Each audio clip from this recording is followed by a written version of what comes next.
Welcome to Rich House Comedy. We got George Carlin. Uncle George is what we call him on this channel, man. So make sure you call him the same name. Definitely drop a rest in peace. He is a legend in comedy. If you disagree, let me know why. And if you do, then unsubscribe.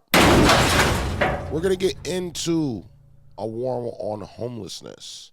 I live in a place called Las Vegas, and I'm from New Jersey. I would love to know where you guys are from for this reason. How is the homeless problem? Like where I'm from on the East Coast, there are homeless people.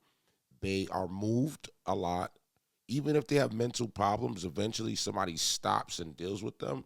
And I will say that there are a lot more programs available. Ever since I moved to Vegas, and I've been in Vegas for 10 years, the same people have been homeless. So I, kind of wonder, financially what's going on when the casinos can just have casino here and people like that outside. But whatever. I don't want to get in all deep and stuff. So, let's get into this video. This is going to support my whole argument because George Carlin did this years ago. And it's funny that he knew that it would happen now and it would affect the housing crisis and everything's up. All the prices are up. So I would love to hear some stories like that, guys, so we could connect. I really want to open up this channel for more than just comedy reactions. So let's get into it. By the way, speaking of American values, aren't we about due to start bombing some small country that only has a marginally effective air force? Seems to me like we're a couple of weeks overdue to drop high explosives on helpless civilians. People have no argument with us whatsoever. I think we ought to be out there doing what we do best, gang, making big holes in other people's countries. I hate to be repetitious, but God, we are a warlike lot, We can't stand not to be fucked. All right, when it comes to war, though, how much money was made out of all of that, though? Because that's the key. If we think about the money and that's the key, then we'll know exactly why those holes were dropped. With somebody.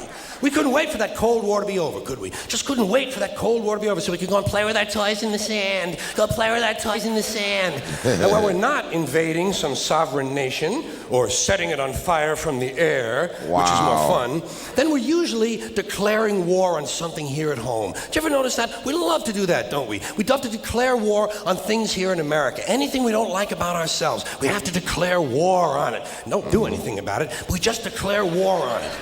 We got a war. It's the only metaphor we have in our public discourse for solving a problem. It's called declaring a war. We got a war on poverty, the war on crime, war on litter, the war on cancer, the war on drugs.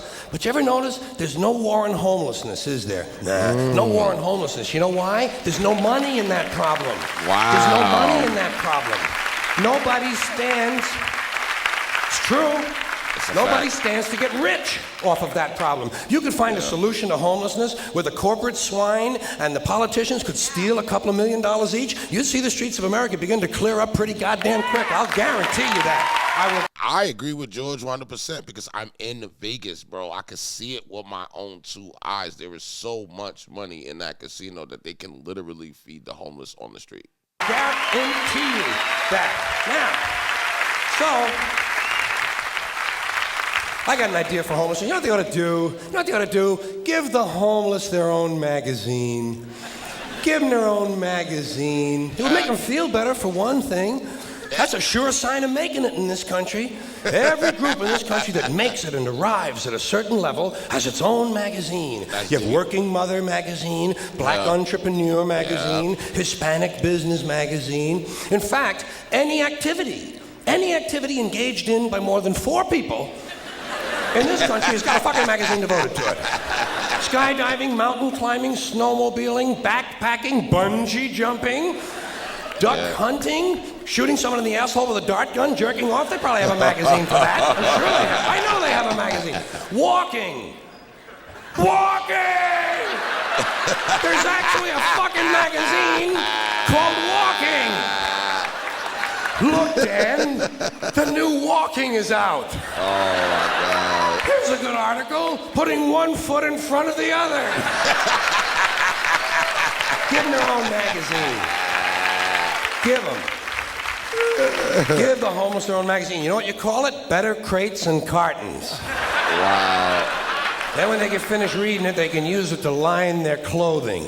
That's a good, sound business solution. That's the kind of answer you get from a conservative American businessman. Say, yeah, let them read it. When they get finished reading, they can use it to plug up the holes in them piano crates they all seem to like to live in. A good, sound, practical, conservative American business solution. I'll tell you what they ought to do about homelessness. First thing, change the name of it. Change the name of the condition. It's not homelessness, it's houselessness. It's houses these people need. That's deep. A home is an abstract idea. A home is a setting. It's a state of mind. These people need houses. Wow. Physical, tangible structures. But where are you going to put them? Where are you going to build them? Nobody wants you to build low-cost housing near their house. People don't want it near them. We got something in this country, you've heard of it, it's called NIMBY, N-I-M-B-Y. Not in my backyard. People don't want any kind of social help located anywhere near them. You try to open up a halfway house, try to open up a rehab center for drugs or alcohol, try to build a little home for some retarded people who want to work their way into the community. People say, not in my backyard. Yeah. People don't want anything near them, especially if it might help somebody else. Part of the great American spirit of generosity we're always told about. Big, generous American nation. Ask an Indian about that.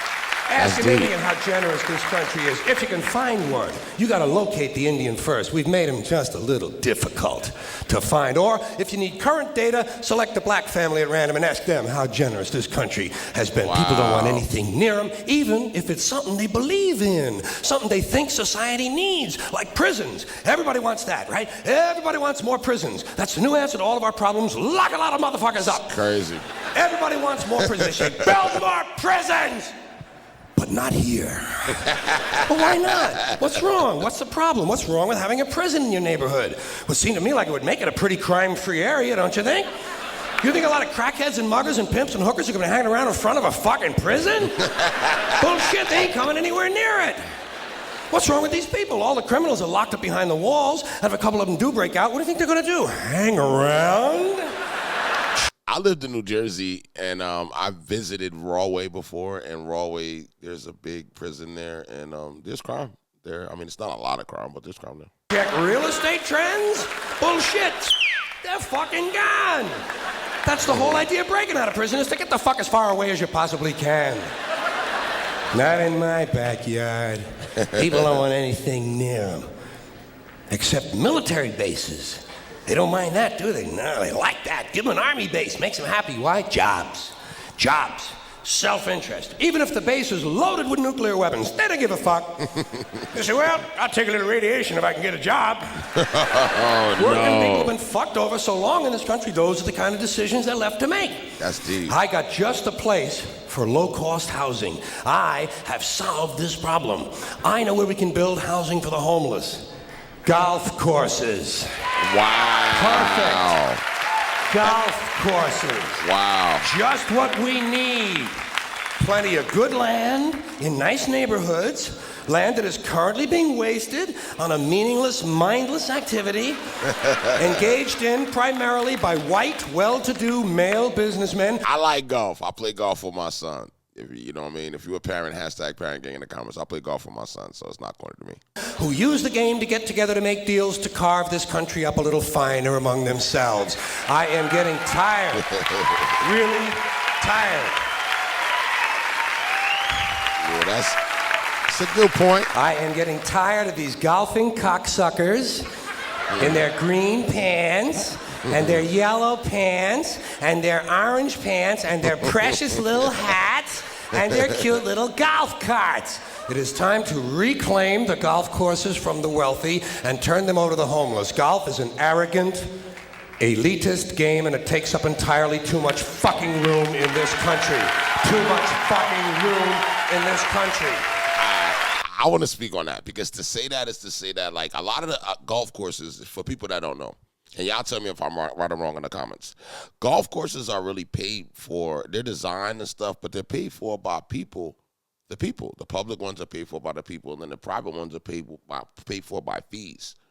So I disagree with it, because I was a caddy, you know what I mean? And I felt like as a caddy, it was a good opportunity. And to play golf is a good sport. If you don't do it, you just don't do it.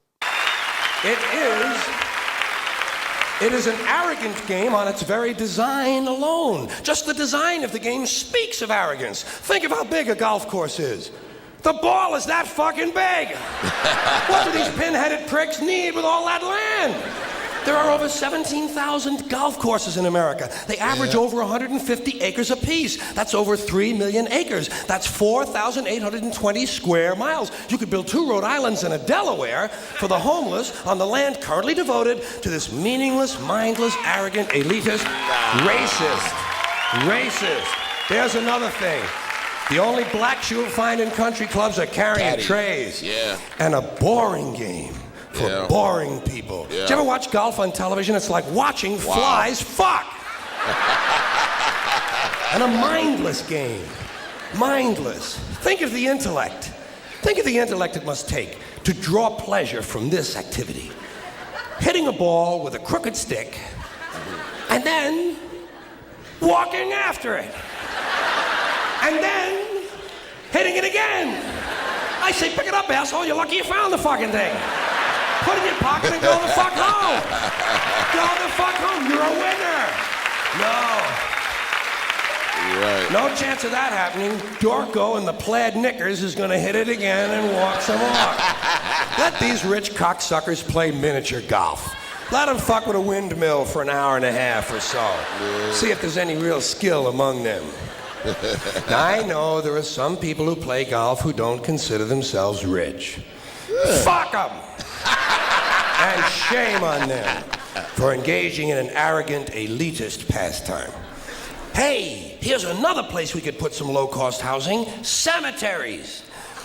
There's another idea whose time has passed. Saving all the dead people in one part of town? What the hell kind of a superstitious, religious, medieval bullshit idea is that? Plow these motherfuckers up, plow them into the streams and rivers of America. We need that phosphorus for farming. If we're gonna recycle, let's get serious. Yo, man, only Uncle George, man, can seal the deal with that. I mean, he said a lot of good points, man. Ultimately, obviously, I don't think the golf course will probably work because the communities, most of the golf courses are for older people around the area, and it just doesn't make sense. Anyway, there's a lot of money, and there are a lot of resources. There are a lot of people that got money that could donate resources. You know, this homelessness thing, you know, it's little things. You know, people could be putting up little baby things to kind of help this problem, and it's not really money. It's the resources that you need for the mental. There's a lot of people that are mentally not strong enough to deal with this issue, so that's the main thing with it, okay? I want you guys to definitely let me know your views in the comments. You know what I'm saying? I always enjoy taking this ride with Uncle George, because it's deep. If you have suggestions, please drop them in the comments, all right? Make sure y'all subscribe at the top bell, and I'll see you on the next one. I'm out.